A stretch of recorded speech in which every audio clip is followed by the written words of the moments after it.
तो previous lecture में हमने पढ़ा था टाइप्स ऑफ वेक्टर, राइट। तो उसमें डिफरेंट डिफरेंट टाइप्स के वेक्टर्स के बारे में हमने बात करी थी, जैसे unit vector, coplanar vector, negative vector, equality of vectors क्या होते हैं, right.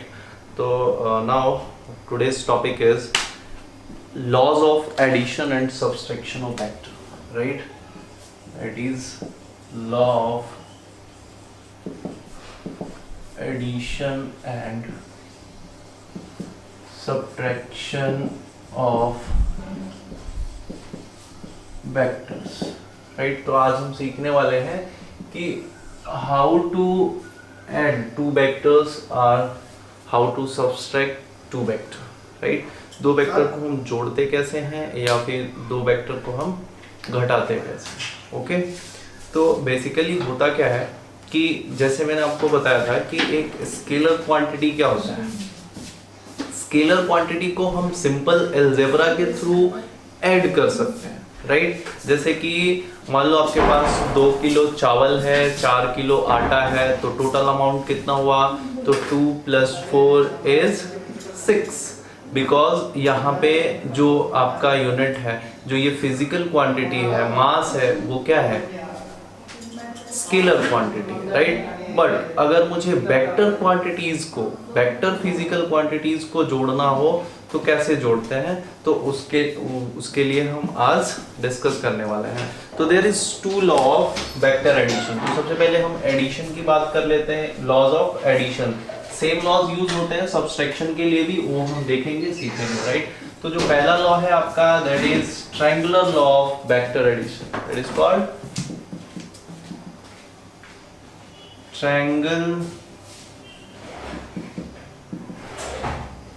triangle law of vector addition, right? Second one is polygon law of vector addition, and third one is parallelogram law of vector addition, right. तो सबसे पहले हम addition सीखेंगे कि दो वेक्टर को हम ऐड कैसे करते हैं। तो there is 3 laws of vector addition. First is triangle law of vector addition, next one is polygon law of vector addition, and third one is parallelogram law of vector addition. तो सबसे पहला heading बना लो, that is triangle law of vector addition, right. तो देखो triangle law of vector addition में क्या होता है, सपोज कि we have two vectors, like this is vector A, okay, and this is vector A and this is vector B, right। अब मुझे A और B वेक्टर को क्या करना है, जोड़ना है, राइट। किस लॉ के थ्रू, ट्रायंगल लॉ के थ्रू। तो ट्रायंगल लॉ से जोड़ने के लिए सबसे पहले हम क्या करते हैं, ड्रॉ करेंगे हम वेक्टर A।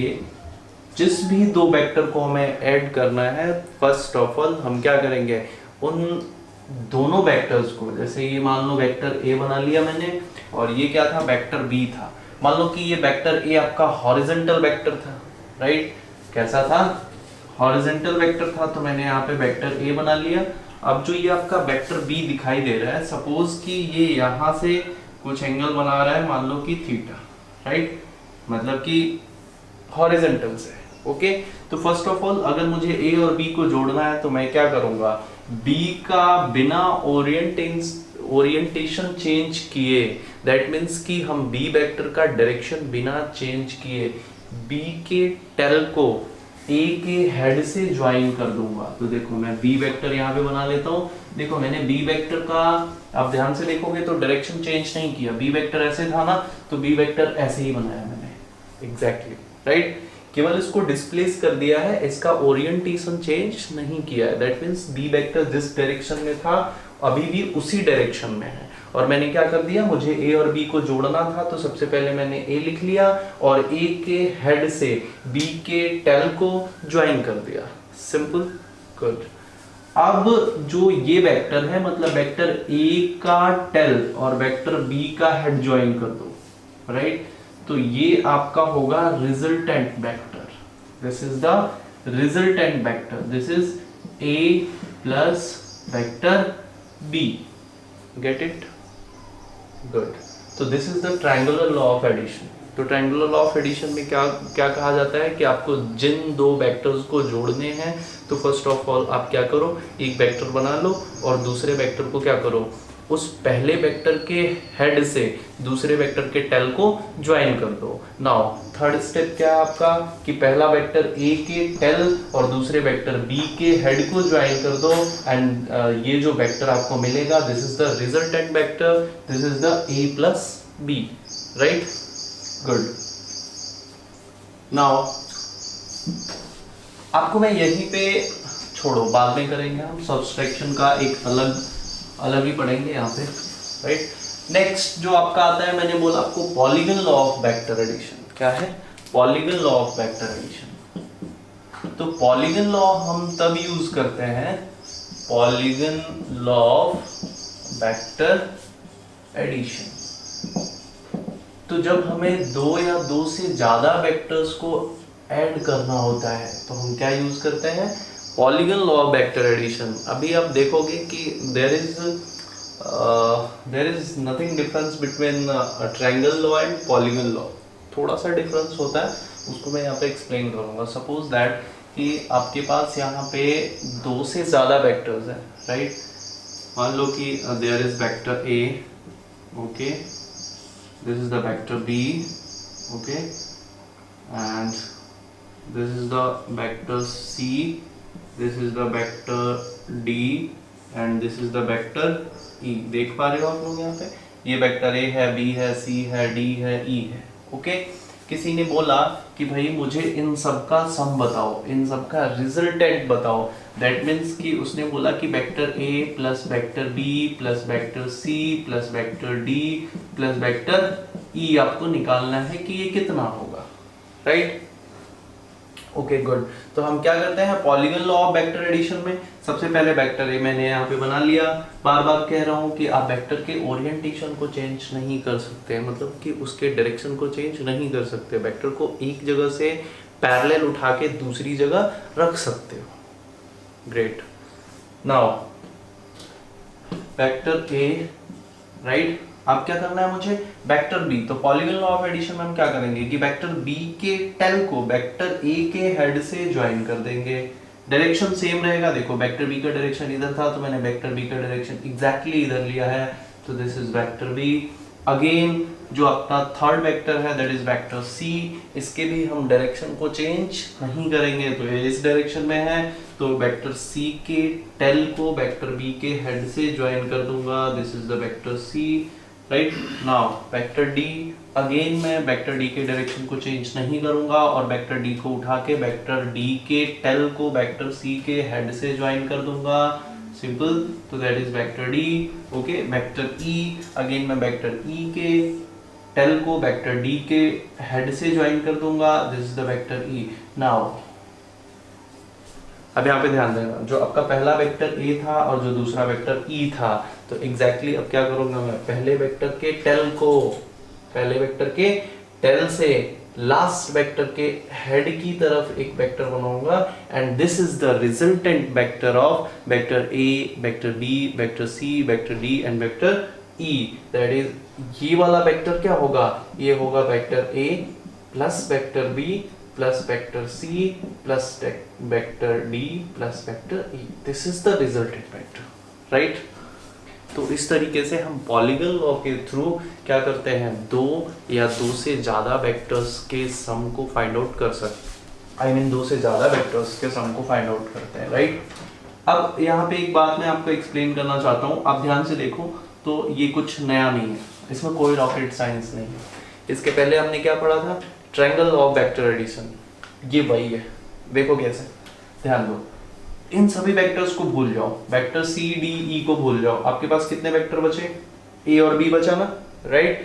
तो अगर ए और बी होता तो देखो ये वेक्टर ए और ये वेक्टर बी, तो मैंने क्या किया, वेक्टर ए के हेड को वेक्टर बी के टेल से ज्वाइन कर दिया, राइट। तो देखो ये ट्रायंगल लॉ से अब मैं वेक्टर ए के टेल और वेक्टर बी के हेड को हेड की तरफ एक वेक्टर बनाऊं, तो ये क्या होगा, ट्रायंगल लॉ है कि नहीं है, और ये क्या बन जाएगा, vector A plus B yes और नो? अब देखो, अब वेक्टर a प्लस बी मतलब ये वाला वेक्टर और वेक्टर c के बीच में फिर से ट्रायंगल लॉ लगा सकता हूं क्या? तो ये कितना हो जाएगा, ये a प्लस बी, ये वेक्टर कितना है a प्लस बी, और ये कितना है c, तो इसको क्या लिख सकते हो आप, vector a plus vector b plus vector c। Yes और no? Now vector a plus vector b plus vector c and vector d is again triangle law से ऐड किए जा सकते हैं। तो ये वेक्टर क्या हो जाएगा, vector a plus B plus C plus D. Yes और नो? नाउ ये वेक्टर और ये वेक्टर फिर से ट्रायंगल लॉ से ऐड कर दो तो फाइनली ये आ जाएगा। क्या मेरी बात समझ में आ रही है? Good. Now parallelogram law of vector addition, इसको मिटा दूं। इजी है, बहुत इजी है, ध्यान से समझने का है एक बार। नेक्स्ट है आपका हेडिंग बनाओ, parallelogram law of vector addition.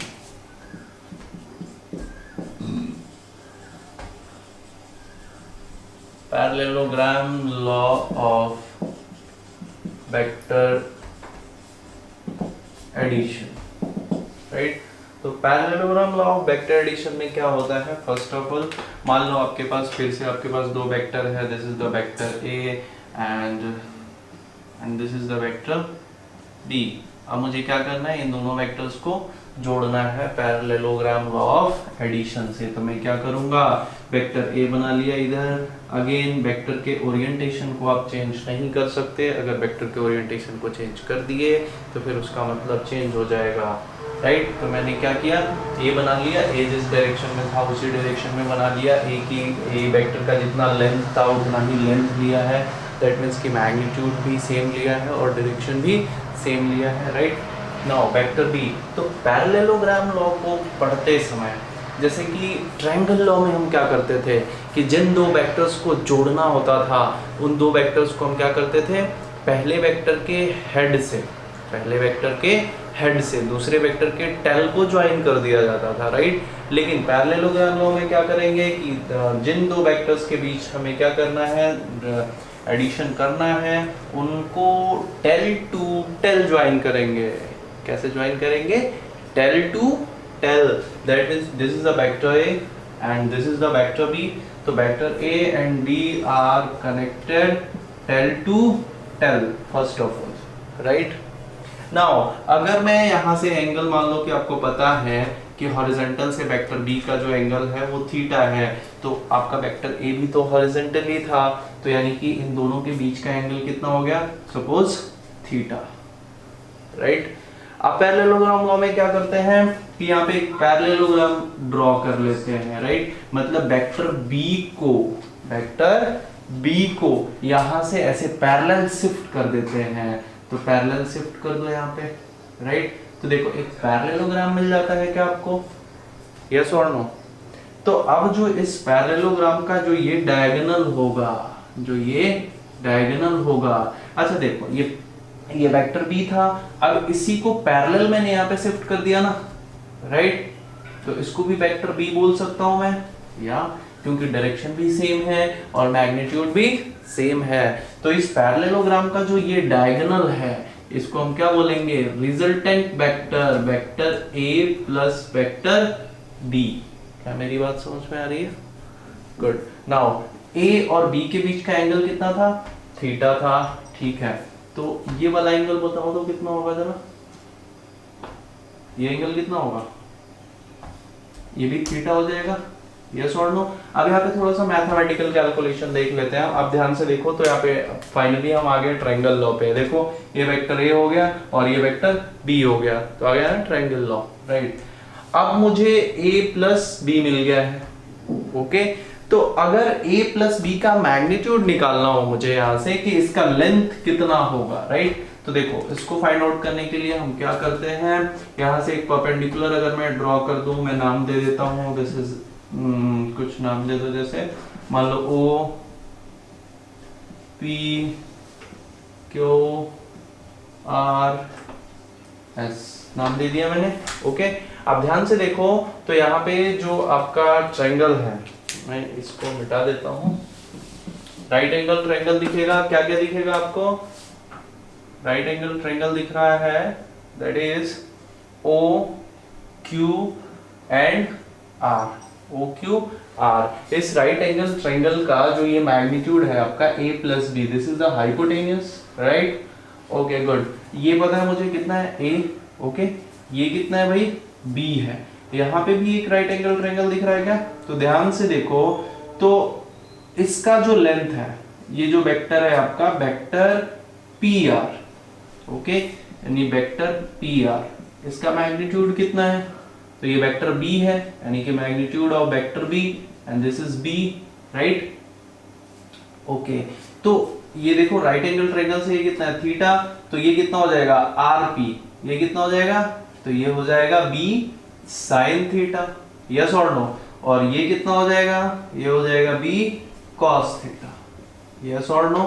कैसे कह रहा हूं मैं? जैसे यहाँ पे देख लो, अगर आप राइट एंगल ट्रायंगल को ध्यान से देखो, कौन सा right angle triangle? P Q R, P Q R is the right angle triangle, P Q and R, right. And यहाँ पे क्या है? ये आर और पी हाइपोटेनियस है, पी क्यू बेस है, यस और नो। और आर और क्यू क्या है? परपेंडिकुलर है, राइट। तो यू नो दैट कि साइन थीटा क्या होता है? तो साइन थीटा होता है परपेंडिकुलर अपॉन हाइपोटेनियस। तो आप ध्यान से देखो, तो हाइपोटेनियस आपको पता है क्या? b, यस और नो। तो परपेंडिकुलर कितना हो जाएगा? b sin थीटा, इसीलिए मैंने ये परपेंडिकुलर कितना लिख दिया है? b sin theta, right. वैसे cos थीटा निकालोगे तो क्या आएगा? बेस अपॉन हाइपोटेनियस, तो हाइपोटेनियस तो पता है मुझे b, तो ये बेस कितना हो गया? b cos theta, right. अब देखो, अब इस ट्रायंगल में मुझे फाइंड आउट क्या करना है भाई? a b, यस और नो। तो ध्यान से देखो, तो हाइपोटेनियस जो है आपका OR, राइट, लेंथ की बात कर रहे हैं हम यहाँ पे, तो OR इज इक्वल टू मैं क्या लिख सकता हूँ? OR इज इक्वल टू मैं लिख सकता हूँ क्या? अंडर रूट OP का square, sorry OP plus PQ का स्क्वायर प्लस QR का स्क्वायर, सिंपल। तो देखो OR क्या है? तो OR is the magnitude of vector A plus B, yes और नो। Okay done. OP क्या है? तो OP is the magnitude of vector A, यानी कि A, राइट, प्लस आपको बोला था ना मैग्नीट्यूड को आप केवल ऐसे लिखो, मॉड में वेक्टर A लिखो या केवल A भी लिख सकते हो। Okay good. नाउ वो कितना है? QR कितना है? b sin theta. तो क्या लिख दो यहाँ पे? सॉरी, अभी OP लिखा हमने ना, PQ लिखो। तो PQ कितना है? b cos थीटा, तो लिख दो b cos थीटा का whole square plus next QR कितना है? b sin थीटा, तो लिख दो b sin थीटा का स्क्वायर, राइट। नाउ सॉल्व करो इसको, तो क्या आएगा? a plus B is equal to, ये कितना हो गया? a square plus b square cos square theta plus 2ab cos theta plus b square sin square theta, right. Solve कर लो इसको फर्दर, तो ये कितना आएगा? a स्क्वायर प्लस, यहाँ से देखो b स्क्वायर और यहाँ भी b स्क्वायर, तो b स्क्वायर कॉमन ले लिया, क्या बचा यहाँ पे? sin square theta plus cos square theta plus 2ab cos theta, simple. अब देखो ध्यान से, तो ये क्या हो गया? a square plus b square. अच्छा, आपने 10th क्लास में पढ़ा होगा ट्रिग्नोमेट्री में कि sin square theta plus cos square theta is equal to 1, तो इसकी वैल्यू कितनी होगी? 1। तो ये कितना आ गया? a square plus b square plus 2ab cos theta, simple. तो this is the resultant vector का मैग्नीट्यूड, राइट, डन। तो यहाँ पे अगर आप ध्यान से देखो, तो हमने क्या निकाला? वेक्टर A और B का जो रिजल्टेंट मैग्नीट्यूड होगा वो इतना होगा, a square plus b square plus 2ab cos theta, right. Okay, अब ये रिजल्टेंट किस डायरेक्शन में लग रहा है? बिकॉज दो वेक्टर को जोड़ोगे तो आएगा क्या? वेक्टर क्वांटिटी ही आएगा, यस और नो। मान लो कि कोई भी ऑब्जेक्ट है, तो अगर मुझे इधर कोई खींच रहा है कितने से, 10 न्यूटन से, और इधर भी कोई खींच रहा है 10 न्यूटन से, राइट, तो मेरे पे टोटल फोर्स कितना लग रहा है, तो वो यहां से निकाल लेंगे कि दोनों के बीच का एंगल कितना है। लेकिन मैं जाऊंगा किधर, तो जिधर रिजल्टेंट लगेगा, तो रिजल्टेंट किधर लगेगा, इधर लगेगा, तो मैं सीधा सेंटर में आगे बढ़ूंगा। यस और नो? Okay good. तुम बोलोगे कि सर तो आप यहाँ से सेंटर में बना देते, यस और नो, क्योंकि ए इधर लग रहा है और बी इधर लग रहा है, तो आप सेंटर में बना दो कि आप किधर जाओगे, सेंटर में जाओगे। तो ध्यान से मेरी बात सुनो, मैंने बोला कि मेरे को इधर कोई 10 न्यूटन से खींच रहा है और इधर भी कोई 10 न्यूटन से खींच रहा है, तो मैं सेंटर में जाऊंगा। लेकिन क्या यहाँ पे ए और बी दोनों का मैग्नीट्यूड बराबर है? नहीं है। यानी कि अगर मुझे इधर कोई 10 से खींचे और इधर कोई 5 से खींचे, तो मैं किधर जाऊंगा, थोड़ा सा इस डायरेक्शन में। बात समझ में आ रही है प्रैक्टिकली? गुड। नाउ तो मुझे क्या करना है, इस रिजल्टेंट वेक्टर का डायरेक्शन निकालना है। Okay good. यानी कि अब डायरेक्शन कैसे निकालूंगा मैं, तो मुझे वेक्टर ए का डायरेक्शन पता है, तो इसी के डायरेक्शन को एज अ रेफरेंस मान के मैं रिजल्टेंट वेक्टर का डायरेक्शन निकाल लूंगा, राइट।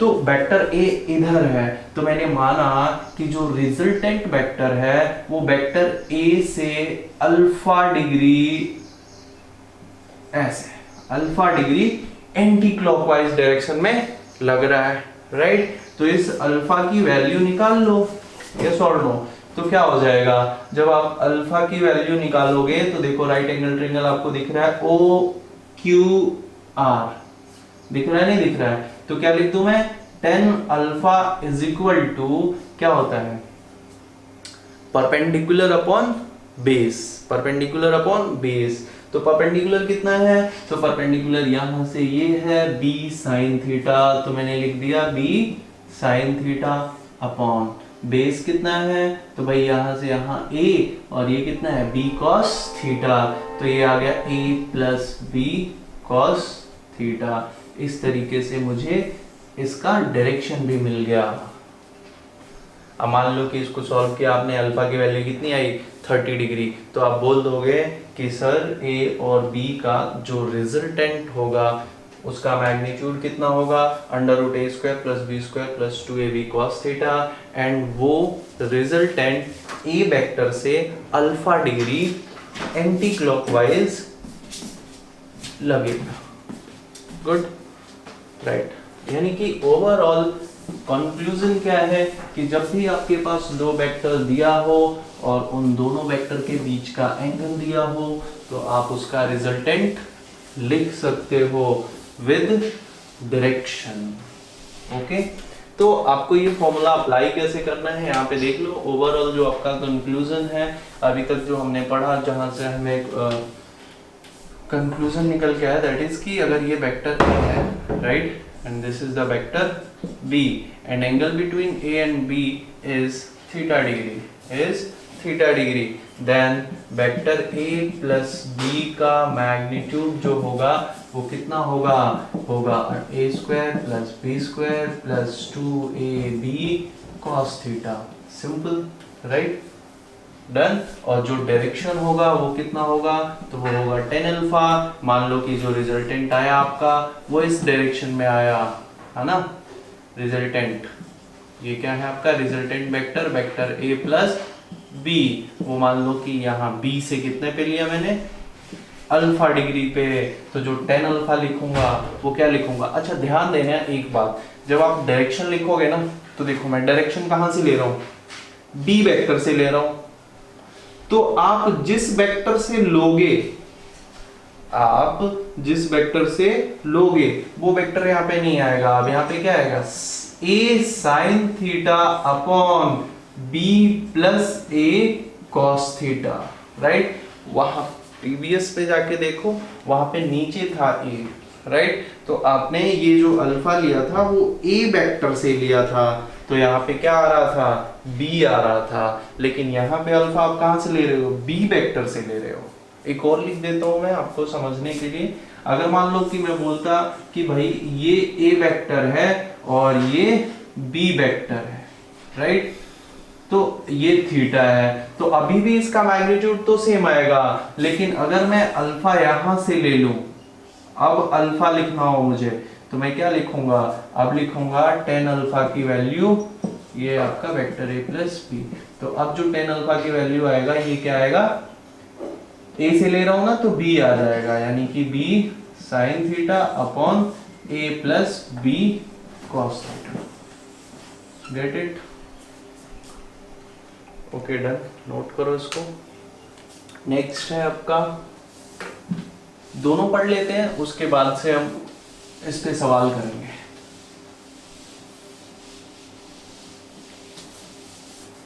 ठीक है, नेक्स्ट है आपका subtraction of vectors.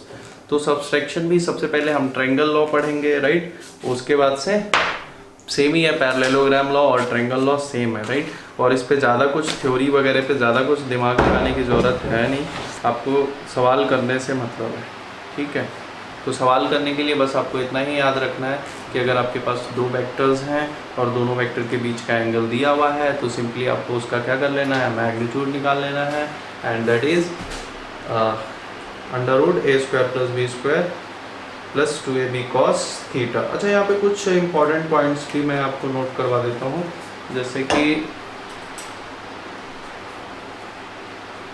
Quick result में आपको हेल्प करेगा। जैसे मान लो मैंने बोला था ना आपको कि this is the vector a and this is the vector b और एंगल कितना है, थीटा। चलो वेक्टर a भी नहीं लेते हैं, मान लेते हैं सिंपली कुछ प्रैक्टिकल चीजें सोचते हैं। मान लो कि यहाँ पे एक ब्लॉक था जो ऐसे रखा हुआ था, है ना, एक सरफेस पे ब्लॉक रखा हुआ था। आपने इधर फोर्स लगाया F1 वेक्टर और इधर फोर्स लगाया F2 वेक्टर। टेल मी कि ये ब्लॉक किधर जाएगा। तो आपको थोड़ा थोड़ा आइडिया लग रहा होगा कि अगर F1 और F2 दोनों बराबर होगा तो ब्लॉक किधर जाएगा, इधर जाएगा।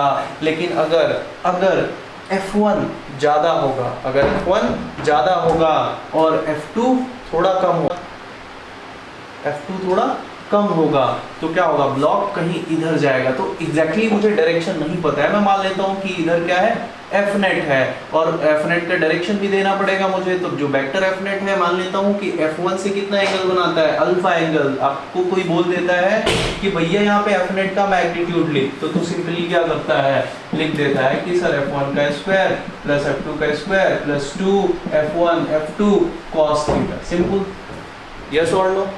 अब कोई आपसे पूछे कि भाई F नेट का डायरेक्शन बताओ, तो F नेट का डायरेक्शन कैसे बताओगे, तो भाई ये F1 से अल्फा एंगल बना रहा है तो क्या लिखोगे, tan alpha is equal to F1 से बना रहा है तो यहाँ पे क्या आएगा, F2 आएगा। दैट मीन्स कि F2 sin थीटा और यहाँ पे क्या आएगा, F2 plus F1 plus F2 cos theta.